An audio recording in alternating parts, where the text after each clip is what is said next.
രക്താർബുദം ബാധിച്ച് ദിവസങ്ങൾ എണ്ണിക്കഴിയുന്ന മകനോട് ഒരമ്മ ചോദിച്ചു, നിനക്ക് വലുതാകുമ്പോൾ ആരാകാനാണ് ആഗ്രഹം? അവൻ പറഞ്ഞു, എനിക്കൊരു ഫയർമാൻ ആകണം. അപകടത്തിൽപ്പെടുന്നവരെ യൂണിഫോം ധരിച്ച് ചുവന്ന വണ്ടിയിൽ നിന്ന് ചാടി ഇറങ്ങി രക്ഷിക്കണം. അമ്മ അന്ന് തന്നെ ഫയർ സ്റ്റേഷനിലെത്തി തന്റെ മകന്റെ ആഗ്രഹം ഇങ്ങനെ വിവരിച്ചു. കുറച്ചുനേരം അവനെ ഫയർ എഞ്ചിനിലിരുത്തി യാത്ര ചെയ്യിക്കാമോ എന്ന് ചോദിച്ചു. പിറ്റേന്ന് തന്നെ ആ കുട്ടിയെ യൂണിഫോം ധരിപ്പിച്ചു. ഫയർ എഞ്ചിന്റെ മുന്നിലിരുത്തി പട്ടണത്തിലൂടെ പാഞ്ഞു.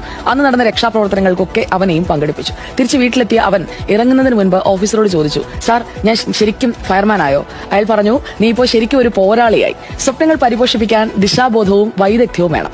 അനുകമ്പയുള്ളവരോട് വിഷാദങ്ങൾ പങ്കുവച്ചാൽ കാര്യമുണ്ടായേക്കാം. സ്വപ്നങ്ങൾ പങ്കുവച്ചിട്ട് ഒരു പ്രയോജനവുമില്ല. രണ്ടിനും ലഭിക്കേണ്ട പ്രതികരണം രണ്ടാണ്. ഒരിടത്ത് പരിഗണന മാത്രം മതിയാകും, മറുവശത്ത് പ്രേരണയും മാർഗദർശനവും ലഭിക്കണം.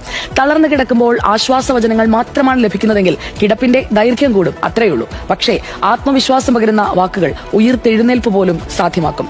അതുകൊണ്ട് വെറുതെ സഹതപിക്കുന്നവരെയല്ല, സഹായിയായും സാഹസികനായും സഹയാത്രികരാകുന്നവരെയാണ് നമ്മൾ ഒപ്പം കൂട്ടേണ്ടത്.